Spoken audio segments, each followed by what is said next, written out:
नमस्कार मित्रहरू, शुभ मङ्गलम। आज हामी धम्मपदको मग्गबग्गोको चौथो गाथामा जाउँ, जुन भगवानले 500 वर्गी भिक्षुहरूलाई नै सम्झाउँदै अगाडि भन्नुभएको छ।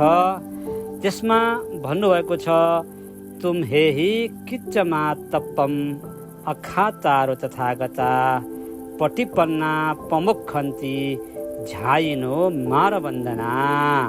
हेर्नुहोस्, अर्थ रहेछ, काम त तिमीहरूले नै गर्नुपर्दछ, तथागतहरूले त केवल मार्ग देखाइदिन्छन्। त्यस मार्गको आचरण गरी ध्यानाभ्यासी भएर मार्गको बन्धनबाट मुक्त हुन्छ। त्यसैले मित्रहरू, ध्यान अभ्यास अति नै महत्त्वपूर्ण रहेछ। सबैको शुभ होस्, मङ्गल होस्, कल्याण होस्।